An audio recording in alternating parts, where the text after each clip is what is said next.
Holy hell, is this a long set of patch notes for Crusader Kings 3. Devs, have y'all been working around the clock since the game came out, 27 days ago? Jesus Christ.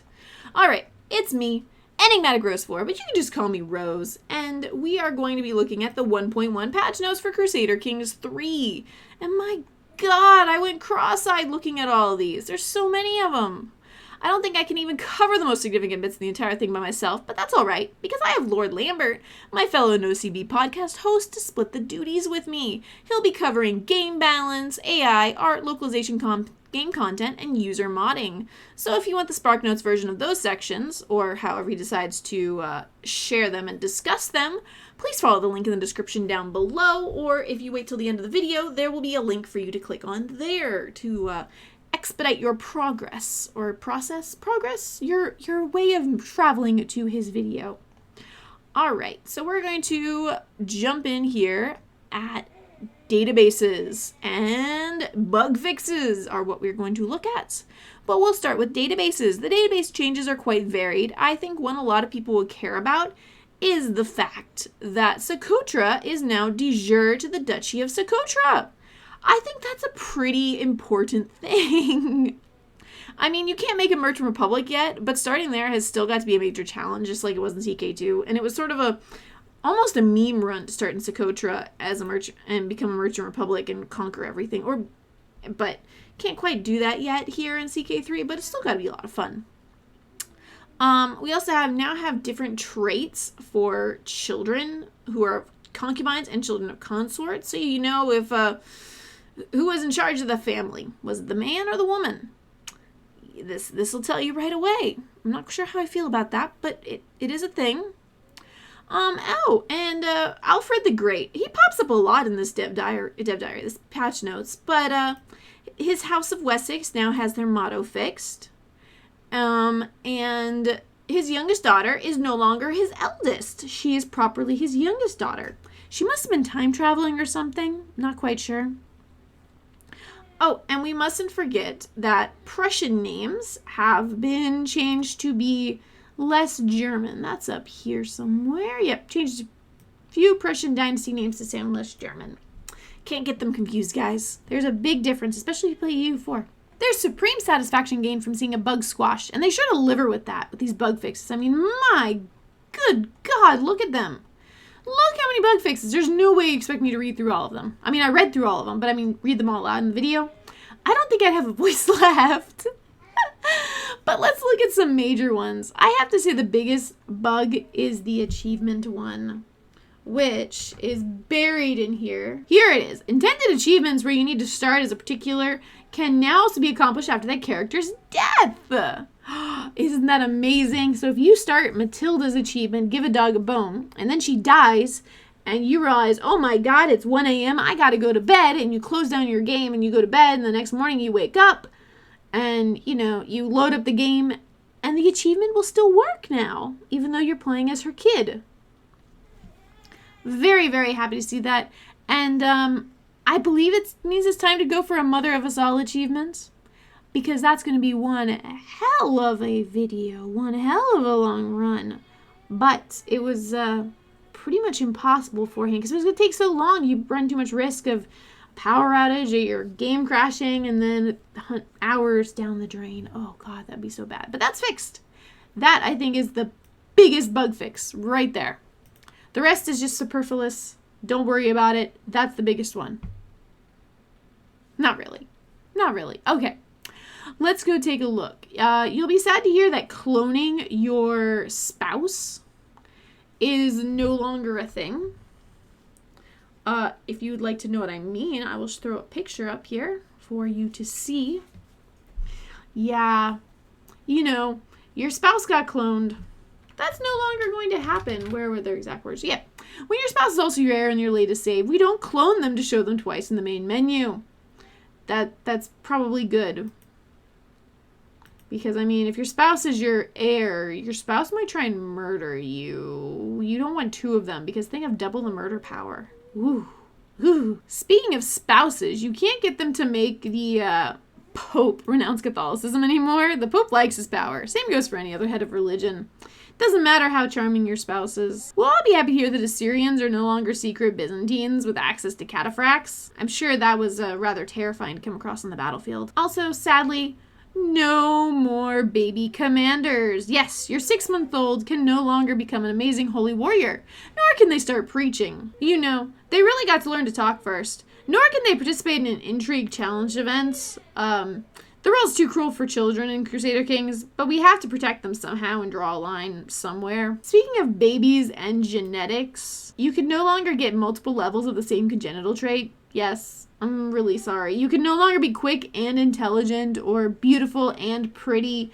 You only get to be one of them. Did you know that not every lowborn is related? Well, now CK does. Lowborns no longer become kinslayers when murdering other lowborns. As for lowborns, well, highborns have now realized they shouldn't be marrying them quite so much. Apparently, Crusader Kings has finally realized it's not set in the 21st century. There's no more distance education. So, you know, they're not doing Zoom meetings anymore and, educating themselves or your kids from across the continent. No, none of that. It's all in person. It's much more personal that way. Here's an important one. Rebuffing the advances of romantic interest now correctly ends their scheme instead of forcing you to become soulmates anyway. So that removes a lot of negative connotations that I don't think Paradox meant to have in their game. No. There's a lot of terrible, terrible stuff in Crusader Kings. But forcing you to love someone? No. There's no love potions here. If someone's terrified of you, they really aren't eager to marry you anymore. But they are quite happy, though, to marry someone else to you. You know, take their kid and get out of their court because they're scared and, you know, they've got other kids. They're fine. As they suppose they think it'll make you less likely to hurt them. What they don't know is that once you marry their kid, you'll go back and murder them so that your kids become their heirs. Yeah, but they don't have to worry about that. That's fine. They don't have to see you. They're not terrified anymore at all. Here's another big one. So there was an issue of if you started as tribal and then became feudal, things got very, very difficult. And you lost all your buildings, you lost a lot of troops. It was a big, big issue, and it was really, really weak to become feudal. But they've now done something to fix that. Reforming to feudal now grants the same amount of random buildings as previously built in the province. Will that entirely fix the issue? I'm not sure. We will have to see. But I think it's a great start. Oh, we've got a little bit more about CK3 here. CK3 and its historical rulers are Yemeni instead of Bedouin, which I'm sure is a lot more fitting. And on top of that, sneaky people will now wear sneaky clothes. Let's have ninja spy masters, please. Also, a sneaky spy master will no longer try to dig up dirt on themselves and get themselves fired or thrown in jail. I think they gained a level in intelligence there.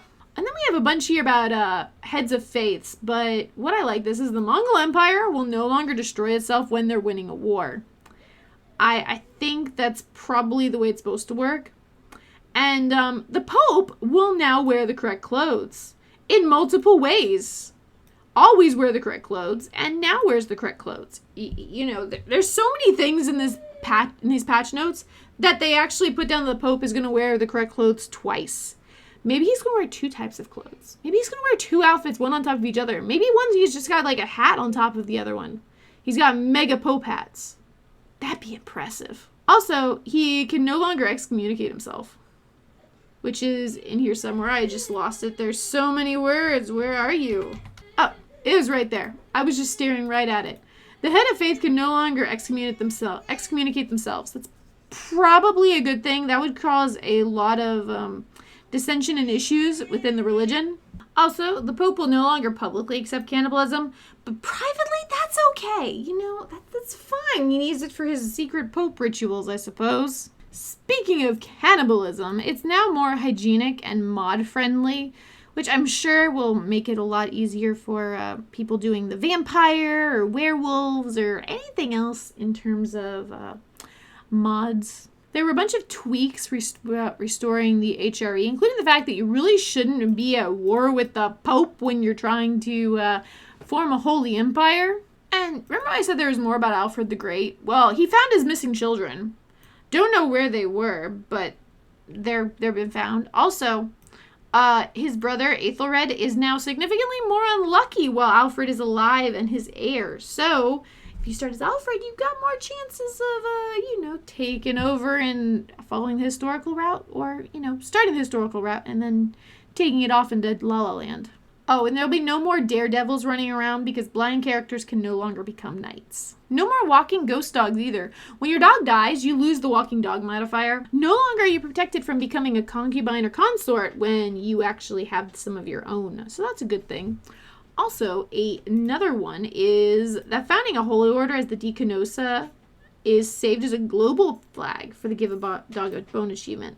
So this was a bug where you were trying to give a dog a bone achievement, and you hadn't formed Italy yet, but you formed a holy order, and then it didn't count for the achievement. So you had to delete the holy order later and then recreate one once you actually had formed Italy, which was very painful from what some people said in some of my YouTube comments.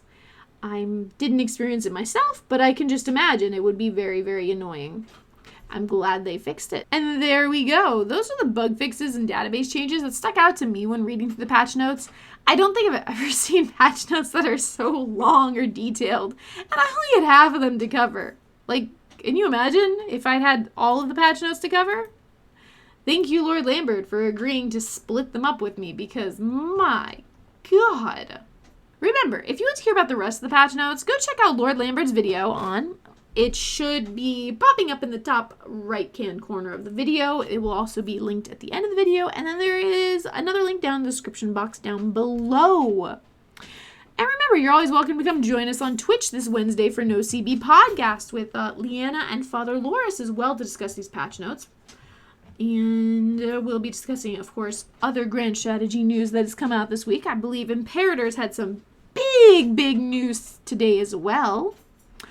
What bug fix are you most pleased about? What do you still want to see fixed that you don't see in this long list?